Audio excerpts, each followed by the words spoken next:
Hello, my name is Ritvik and you are watching me on Exhibit magazine. What I have today with me is the super affordable Moto G51 5G, and I have been using this device for the last 1 month since its release, or maybe before that, because I had the privilege to, and today you'll know why it is a great buy or why it isn't.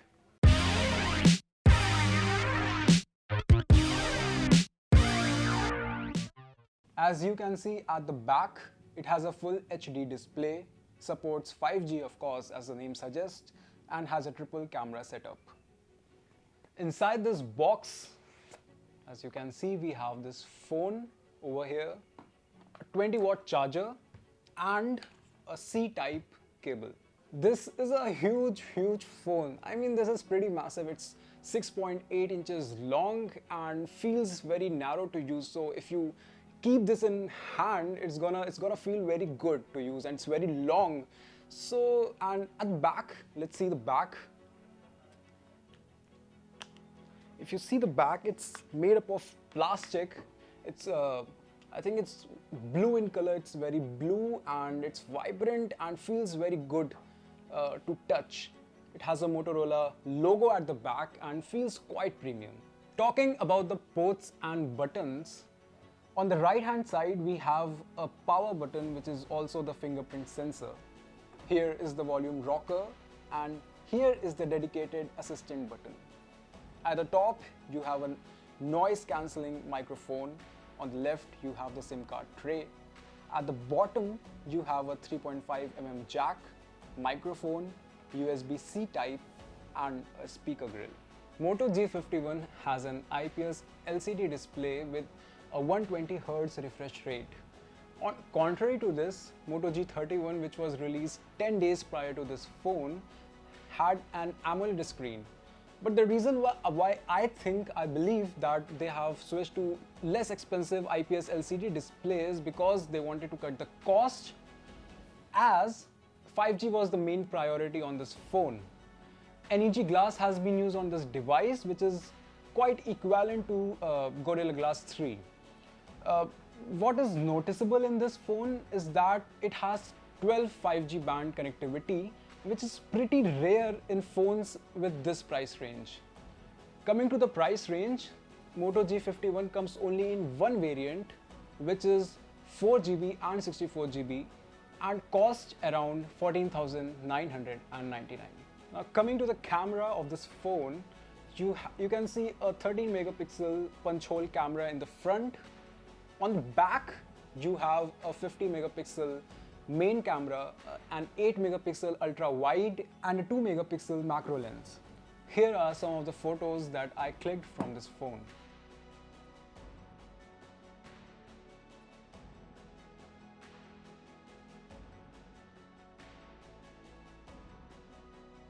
You also have the dual mode where you can click the front and the back pictures both at the same time. What makes Motorola stand out from all the other phones is the gestures that this phone works on.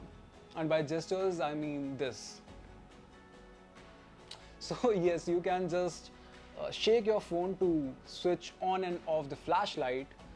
You can just flip your phone here and there to switch on the camera, which is again a Motorola feature, and I think it's very cool.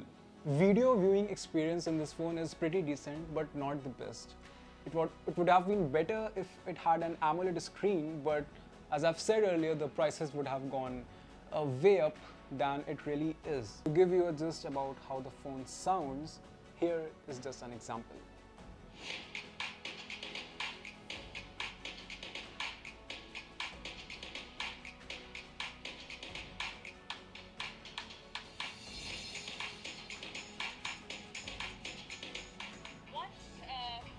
Also, what's quite interesting about this phone is that it has a live caption option here, which you can switch on. You can switch on here, and now your video will have, if you are watching any movie or any video, you can switch this on, and now your video will have a live caption. Apple or Apple? Android. Android. Smartwatch or a normal? Smartwatch. Watch. More storage space Now coming to the performance, I am quite surprised why Snapdragon decided to name the processor 480 Plus. It's way stronger than the regular 480 and in some cases perform equally well or maybe much stronger than the Snapdragon 720. So this processor does not fall under the 480 Snapdragon category, so please do not be deceived by its name. Now coming to the battery, Moto G51 has a 5000 mAh battery and gives you a 20-watt fast charger with it. I think it makes up for a good mid-range gaming phone because of its processor and its 120Hz refresh rate. I ran few big games such as COD to see how it performs and ran the game with high resolution and it didn't cause any problem. What I like about Moto G51 is that Moto provides a very good connectivity on this phone. So whenever I'm on the call, the sound is pretty smooth and pretty clear. On a conclusion note, I believe this phone is not for someone who is more camera centric, but will make a pretty decent phone for a student, maybe a person who is more of a multimedia person who likes to watch movies or just listen to good music. And maybe I think companies should switch their base variant from 4GB and 64GB to maybe 6GB RAM and 128GB storage because it's more of a necessity now.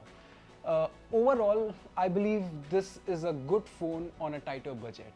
Thank you for watching this video. If you like this video, please do not forget to like, share and subscribe to our channel for more such great content. Till then, take care, have a good day. Bye.